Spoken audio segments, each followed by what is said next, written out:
दोस्तों, दिनाक्षी short hand में आपका स्वागत है।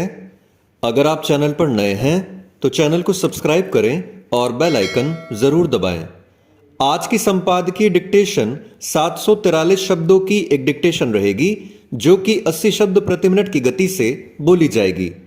अगर आपको इस डिक्टेशन की स्पीड को 100 शब्द प्रति मिनट करना हो तो आप YouTube पर स्पीड के ऑप्शन में जाकर स्पीड को 1.25 कर सकते हैं।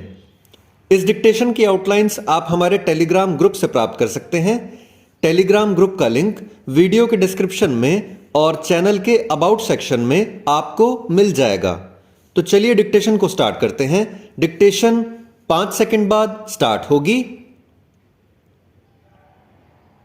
Ready, start. राष्ट्रीय स्तर पर विपक्ष को एकजुट करने की पहल कोई नई अनोखी बात नहीं। यह काम रह रह कर होता ही रहता है। कुछ समय पहले ममता बनर्जी इसके लिए तेजी से सक्रिय हुई, लेकिन जब उन्होंने कांग्रेस के बगैर विपक्ष दलों को जोड़ने के इरादे से मुंबई का दौरा किया तो शिवसेना उनसे दूरी बनाती दिखी। अब तेलंगाना के मुख्यमंत्री चंद्रशेखर राव विपक्ष को एकजुट करने के अभियान को आगे बढ़ा रहे हैं।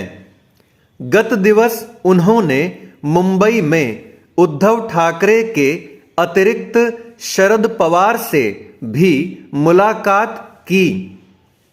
आने वाले दिनों में वह अन्य विपक्षी नेताओं से भी भेंट कर सकते हैं। चंद्रशेखर राव इसके पहले भी विपक्षी एकता के लिए प्रयास कर चुके हैं, लेकिन बाद में वह न केवल भाजपा के करीब आए बल्कि संसद में कई महत्वपूर्ण विधेयकों पर मोदी सरकार के साथ खड़े भी हुए। वह पिछले कुछ समय से भाजपा से भड़के हुए हैं और उसे खरी खोटी सुनाने का कोई मौका नहीं छोड़ रहे। ऐसा लगता है कि हैदराबाद नगर निगम चुनावों के साथ एक विधानसभा सीट के लिए हुए उपचुनाव में भाजपा की जीत ने उनकी चिंता बढ़ा दी है। वह पिछले दिनों तेलंगाना गए प्रधानमंत्री की अगवानी करने भी नहीं पहुंचे। भाजपा से उनकी नाराजगी का कारण कुछ भी हो, इससे इनकार नहीं कि देश को एक सबल विपक्ष चाहिए। चेंज। लोकतंत्र के भले के लिए विपक्ष का सशक्त होना आवश्यक है, लेकिन समस्या यह है कि भाजपा का विकल्प तैयार करने की कोशिश करने वाला विपक्ष का हर नेता विपक्षी एका की कमान अपने हाथ में रखना चाहता है।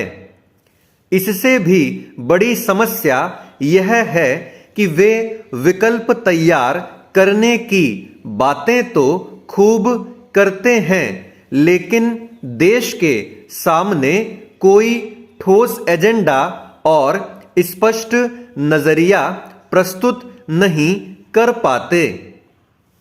इसका एक बड़ा कारण राष्ट्रीय महत्व के विषयों की तुलना में क्षेत्रीय मसलों को कहीं अधिक प्राथमिकता देना है। विपक्षी दल यह समझे तो बेहतर कि कोई ठोस विकल्प तभी बन सकता है जब वे राष्ट्रीय दृष्टि से लैस हों।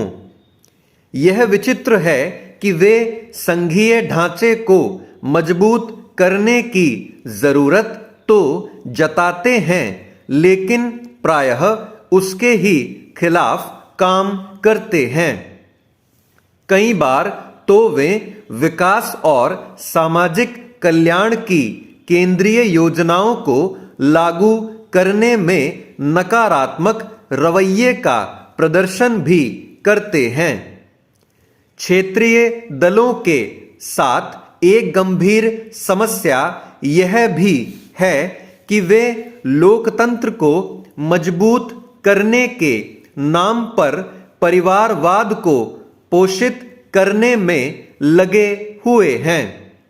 आखिर वंशवादी राजनीति को आगे बढ़ा रहे नेता देश की जनता को यह भरोसा कैसे दिला सकते हैं कि वे लोकतंत्र और राष्ट्रीय हितों को बल देने के लिए एकजुट हो रहे हैं। चेंज। हिमाचल प्रदेश की आर्थिकी में पर्यटन उद्योग अहम है। साहसिक खेलों के कारण भी राज्य में पर्यटन को बढ़ावा मिला है। पैराग्लाइडिंग, स्कीइंग, जल क्रीड़ा समेत कई साहसिक खेल यहाँ पर आयोजित होते हैं। पैराग्लाइडिंग के लिए भी कई नई साइट तैयार हो रही हैं।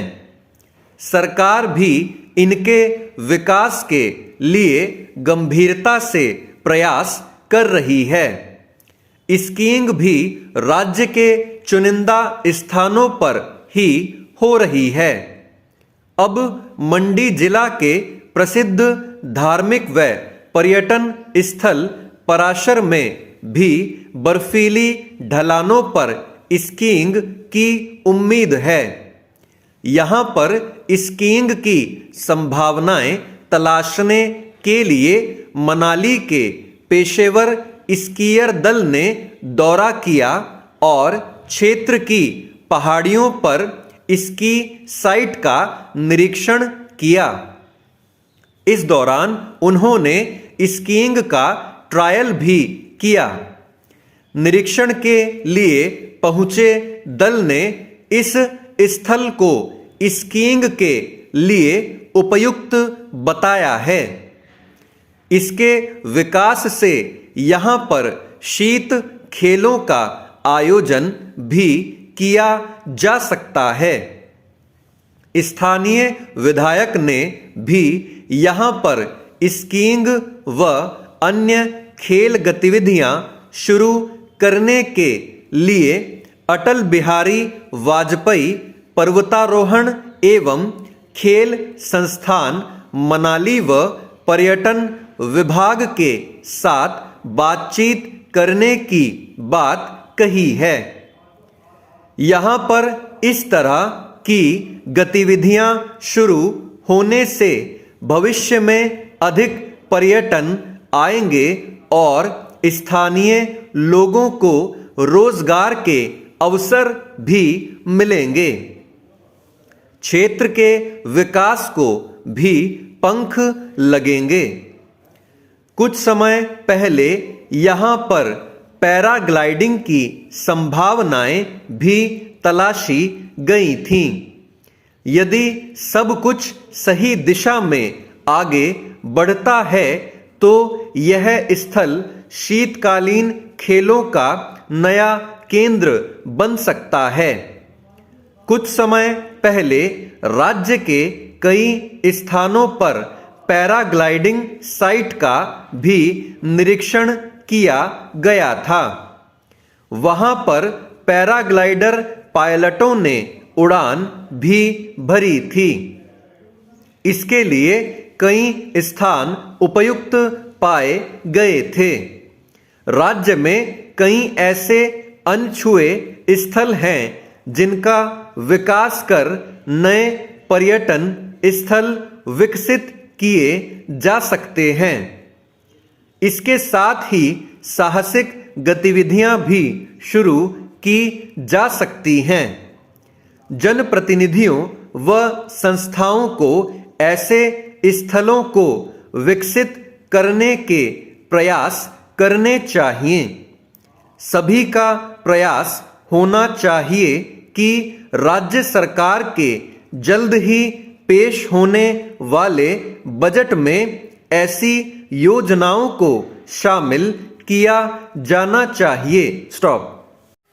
दोस्तों, डिक्टेशन अच्छा लगा हो तो वीडियो को लाइक और शेयर करें और चैनल को सब्सक्राइब करके बेल आइकन जरूर दबाएं। इस डिक्टेशन की आउटलाइंस आप हमारे टेलीग्राम ग्रुप से प्राप्त कर सकते हैं। तो चलिए अब आपसे अगली वीडियो में मुलाकात होगी। तब तक के लिए धन्यवाद।